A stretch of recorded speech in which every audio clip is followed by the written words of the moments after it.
All right, now on the line with me today, I have Julian Moss. Now, how are you?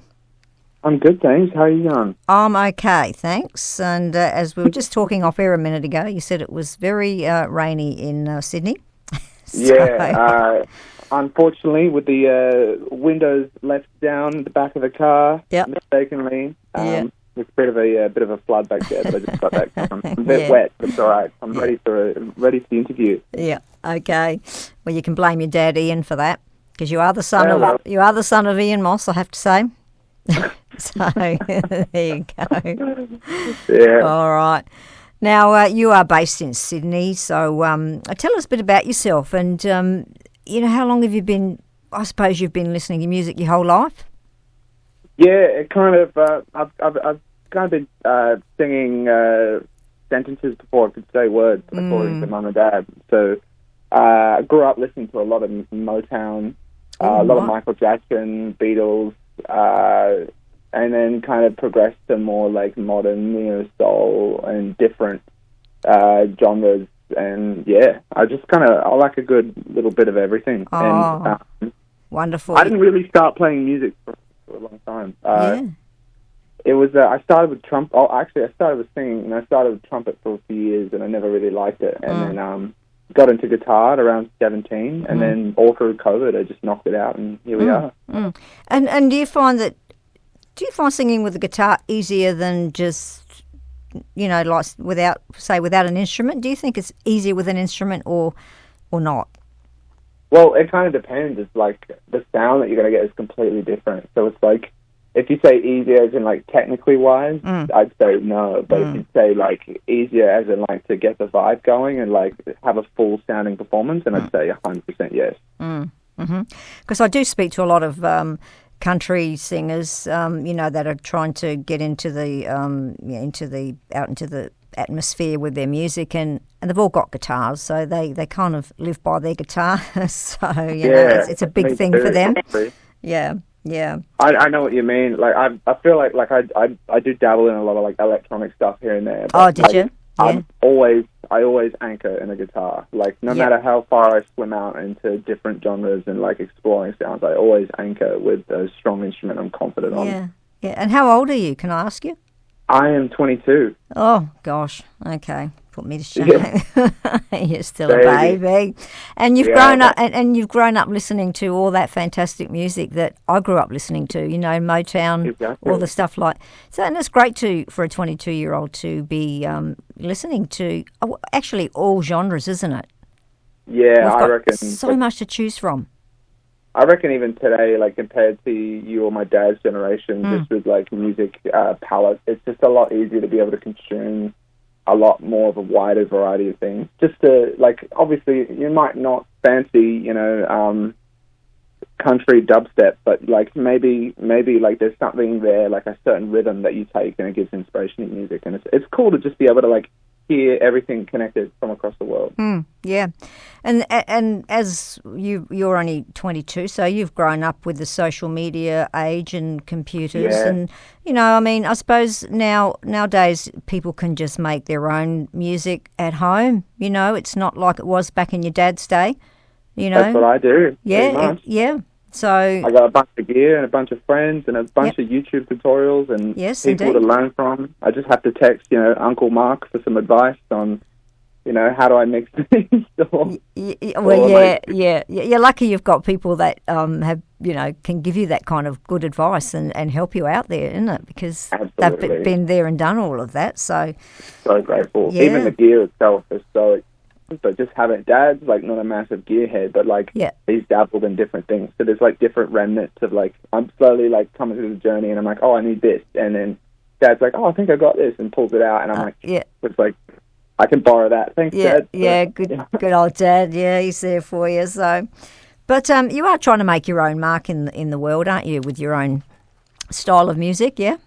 Yeah, I'm kind of like Dad is very rocky, like he's very, as you know, like that's chisel sound and pop rock, blah blah blah. But he's very like jazz at his core, is very jazz centric. Oh, okay. Like in his 30s, he really took a detour from the rock thing and really went full he went full jazz head and wow. spent a lot of time watching those 80s VHS guitar tutorials. Mm-hmm. You know, of like those people with like fluoro hair and like just the craziest looks, and they're just like teaching you these crazy exotic scales. And he's done really well at blending that in with his normal playing. And I'm kind of in that stage right now where I'm just like exploring like, this sound is cool. This, like, my core, I think, is R&B. It's like rhythmic because I grew up on a lot of Motown, but I'm still exploring sound-wise. Yeah, yeah. And I mean, that's one of the good things too, I suppose, you know, and doing that at home, you can afford to do, you can do that, can't you? You can sit there and try different things, and it's not like you're paying to go into a studio and, because that's expensive. It's so expensive. Yeah. But you have done studio work. Yeah, you know, I read. Yeah. Yeah, I've done like a lot of sessions for people, like just backing vocals or like a little bit of guitar stuff here and there. Yeah, but for my own stuff, I don't really need like a full scale. Actually, one of my closest mates, Dominic Corso, is an engineer at Rancom in Botany in Sydney, which is a very it's owned and run by the piano player Garth from Sherbet. Oh, okay. Ooh, interesting. Yeah, so there's a lot of gear there. So I've been there a few times. It's pretty fancy and flash there. Yeah, yeah. Oh, that's amazing. And now you've released some music. I've had a listen to some of it. You do sound a little bit like your dad, you know, to a degree. Yeah, I do get that quite a bit voice-wise. Yeah, but you've also hit pretty large numbers on Spotify. 350k streams your first year. You must have been extremely happy with that. I don't know what happened, but I kind of guess I got a decent pickup in South America. Wow. Weirdly. I was getting messages from people like in Brazil. Where? Jeez. Somebody was saying, like, they sent me a video of, like, my debut single, Lonely Throne, playing in their gym in Brazil. I was like, what? Yeah, wow. So surreal. Yeah. But, yeah. Isn't that amazing? And you see, it just goes to show you do not know who's out there listening. Hey, could anyone from any country on the planet, you know? Anyone, literally. Yeah. And it's just, the support has been so insane, like, on my stuff. Like, I've gotten a lot of support from my dad's fans and friends and family, but a lot of like people I've never met before who just listened to my music and just connected. It's just really special. It's just a different weird kind of feeling. Yeah, and that because that's what you want too.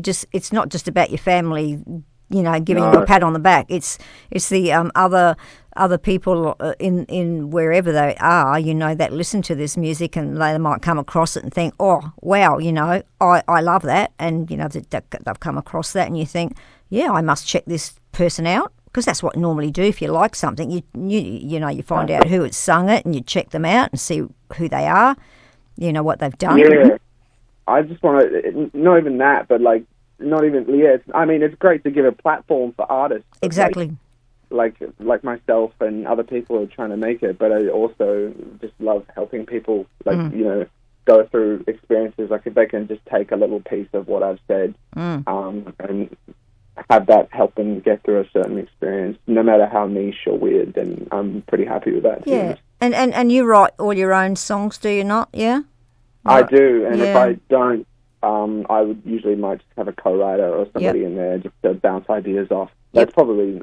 I do enjoy that a lot more than writing by myself. Yeah. Like, it's really, some of my best songs have just been, like, someone just kind of, not yelling at me, but just, like, screaming at me, just trying to pull it out, like, just, like, wrench it out, because I wouldn't be able to just sit there and do it myself. I don't know if you get that, if you've ever, like, journaled before, and it's really hard until someone starts, like, asking you questions, and then they pull it out. It's like, I guess that's why therapy exists. Yeah, exactly. Yeah, that's exactly right. Yeah. Hit the right note there. But do you find people are hungry for new original music, or do you think people still like the same old? Or I know in your age bracket there's so much new music around that you know, I probably don't hear because I tend not to listen to commercial radio very much. But I know that there's so much going on out there, and you know, in the States as well, where there's a lot of hip hop, rap still going on, and there's just so many genres now. It's just unbelievable. Yeah, it's not even the surface. It's just TikTok is a really it's like a stream, like a river stream that's really fast moving with a bunch of different like logs and artifacts. You gotta if you want to cross the river or get through it, you gotta dodge everything in it. And it's not harmful, but it can, if you don't swim and you don't dodge everything, it can hit you and bog you down. It's a lot of people try and fail, and many times myself, I've thought that a song would do well, and then I'm on it and I smash it out and it doesn't do well. And it's just, sometimes it's a luck of the draw thing, to be honest. And I think the only thing you can do is just keep writing. Yeah, I agree with you there. I think it is sometimes the luck of the draw. Whether you get, somebody hears you, and because, and I tell this story when I'm speaking to people, because I was talking to Gavin Woods, and you wouldn't know who he was, but he used to be the voiceover guy on Hey Hey Saturday. And I'm not sure if you would even know what that show is. I know Hey Saturday, but I've never watched it. I just know of it. But, that was my time. But he was the voiceover guy, and he was telling me that he went to the States, and his friend has a record company there, and he went over there. They were going to catch up for lunch.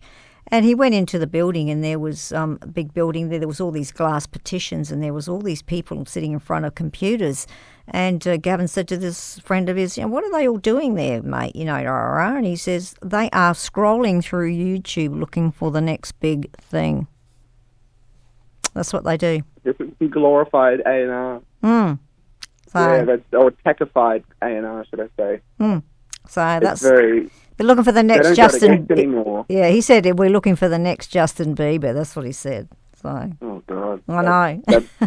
That's 20 years in development. I know. Not 20, but yeah. All those K-pop. The reason why all these K-pop people are popping up is because you know how strict and strenuous the South Korean military is. They apply that same kind of routine to building artists. Yeah. And these people that you're seeing pop up, they're not overnight successes. They're 10 years in the making, overnight successes. Yeah, and they work so hard. Yeah, and I don't think some people realise that. No, they see just cheap pop on the radio, and sure, it might be something you're not interested in, but the amount of work and effort that goes behind it is just stupid. It's very regimented. Yeah, very regimented, isn't it? It's it's not great for the. You can try and have a conversation with Justin Bieber and ask him about his mental health journey across being an artist, but it's not always going to be sunshine and rainbows. No, you're absolutely right. I mean, and as you know, I've spoken to a lot of musicians in the 12 years I've been doing this, and they've lost a lot of friends through, mental health, self-harm. Mental health problems and all the other things that go with fame. And you've got the stalwarts that's still hanging in there, your dad's one of them, and we've still got Normie Rowe, who's still doing singing. We've got Leo Sayer, who's still in his 70s, still going, and Richard Clapton. I've spoken to all these guys, over the years, and they are absolutely a font of knowledge. They know everything. They've been through it all.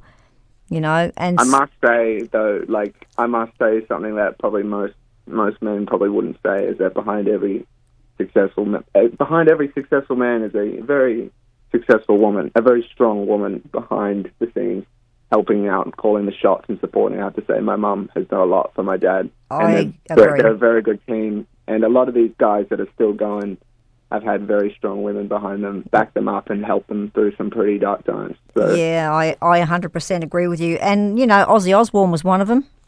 Yeah, Sharon. All the way till death do us part. Exactly. And she was the driving force behind him and made him what he was. So despite what he went through. So I totally agree with you there, Julian. There is always a good woman. And, me being a woman, I have to agree with that. Absolutely. Exactly. All right. Now, so what sort of new music have you got coming out? Have you got anything coming out in the near future? And I also want to talk to you quickly about your trip on the Indian Pacific. Oh, yeah. I'll touch on the Indian Pacific first. I just got in touch with, do you know the band Chocolate Starfish? Yeah, I do. Adam Thompson, the incredible yes. And he got me a gig and it's my second one. I played two, but it was a real privilege to be able to travel across Australia. In the middle of nowhere, pretty much, looking out to Nullarbor and etc. There's not much to look out at, but there's beautiful food and lovely people to chat to. Very, very friendly and helpful staff, and a great experience. Yeah, because I read that and I thought, how exciting would that be, you know, and keeping these people entertained and, you know, just amazing. It's basically just being paid to practice and just having fun, really. Yeah. Because you've played a few places too. You've played at the Enmore Theatre, and because my sister and her partner, they owned a couple of clubs in Enmore. Did they? Yeah, so, but they ended up, you know, like selling them when they bought this other property. But, they had clubs and they had live bands in there all the time, and they supported live music. So, and, you know, you're the Tivoli, and you've supported, you've even supported your dad on occasions. Did the Barking Spiders at Adidas. Yes, What else? I'm just trying to think of anything. I've played more pub gigs than I can even remember. I've done the Opera House a few times, but just as like in choirs when I was a kid. I actually, not many people know, but I toured the UK and Ireland when I was 14. Did you? Wow! And I was singing in a choir as a tenor with an orchestra, and we were just singing in massive churches, and it was really cool. Wow! Good fun. Yeah, gosh, that's very young. Who'd you go with? Were you on your own, or you? No, it was with the arts unit. With the whole. Wales. Yeah, got you. Yeah, that was a real experience. Well, at least you can say you've travelled too. So, you know, at such a young age. I've been pretty lucky to go to Europe many times, and the US. And do you not so much? Do you want to try to? Are you like? Is it really in your gut to crack something in the US or over in Europe? I don't know. I'm not really like fussed about like, I need to do it here in this country specifically or this time. I mean, my partner's Polish, and it'd be cool to crack in Poland, but a bit of a language barrier. Not an easy language. I'm half Polish too. I'm half Ukrainian. I'm half Ukrainian. I'm half Ukrainian and half Polish. I told my girlfriend I'm having a meeting with Zofia with a Z, and that's she right. said, it's a Polish name. It is Zofia. Yeah. Czech mówisz po polsku? Yeah, I don't speak the language very well, but there is a language. Yeah. It's kind of, I mean, not to get too historical, but I mean, post-communist era, it's a lot better because there's less. It used to just only be my girlfriend's mum only spoke German and Russian in school as second languages, and now it's English. They didn't used to teach us, so everyone over 30 doesn't really speak English that well. Yeah, like she spoke English. She spoke Polish right up until she passed, you know, because her parents didn't speak English very well. But my dad my dad was Ukrainian, and he learnt English when he came here from the Ukraine, and he spoke to us in English. So, you know, I was a bit annoyed with him for not making us bilingual. You know, we could have had 3 languages, you know, and I thought, how could you do this to me? Yeah, but you know. I know what you mean. Yeah. And also, for anybody else listening, Ukrainian and Polish are kind of like the equivalent of like Italian and Spanish. They're similar, have a lot of similar words. Exactly. Like, a lot of similar words, but like they're not the same. Exactly. You can't get away with speaking the same thing. Yes, exactly. Pretty interesting. Yeah. And also, Ukrainian is full Cyrillic, so good luck trying to read it. Polish is not easy, though, either. Yeah. It's still, it's because, actually, I looked it up the other day, just little history things, just like different establishments of religions. Interesting how languages, Yeah. I could go all day on that. Ukrainian English, you know. Really? Yeah. That's the thing. Yeah. Yeah. So, it's very interesting, you know. Yeah. Wow. Yeah. So. Holy, I couldn't even begin to imagine. Yeah, and it was very just what I mean, because he didn't talk about it a lot. If somebody's that shell-shocked too, I would be too. So, we didn't. Apparently, everyone just cries because of the air. Yeah, that got very sad very quickly. But yeah. It's but you go to Europe. Yeah. I'm joking. Yeah. No, but it really, I'm going to be here all afternoon editing this, you know. Oh my gosh! Yeah, I know. I won't keep you for long, otherwise we'll chat for hours. Yeah, I know. It's all good. But anyway, look, are you thinking about even coming to Adelaide to do some gigs here? And we've got the Gov, and you know, there's plenty of places where you can. Oh man, I'd love to at some point. I've been down a few times here and there just to see some friends, but to play, absolutely soon for sure. Yeah, so it'd be nice to have you here and play some of your own, you know, music, because there's a lot of people, a lot of clubs too out there that like original, you know, that like original music. And we have our wineries up here in the Barossa that love to have people up there doing some gigs, you know, and just chilling out, and people are, you know, having a nice glass of wine and some snacks and listening to some awesome music. So, you know, there's plenty to do here in little old Adelaide. Yeah, I lovely.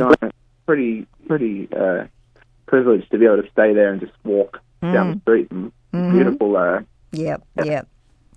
All right. Well, if you do come, you know, let me know, and we'll have to organise something. But you're doing very well at the moment, and just keep writing. And you're still young, so you've got many years ahead of you. So, fingers crossed. Yes, I know. Oh dear. I'm at the other end now, so you know, time is precious. But you know, it is what it is, isn't it? You make the most of it, don't you? Yeah. Bridge. Why you were late? Like the couple. Yeah. What happened? Didn't somebody have a prang on the bridge? Something, wasn't it? A couple were at the Star and then made an exit together. Oh, was it? Is that what happened? Is that what you were talking about? No, I'm talking about what happened to you today. Oh God, no! Sorry, I thought you.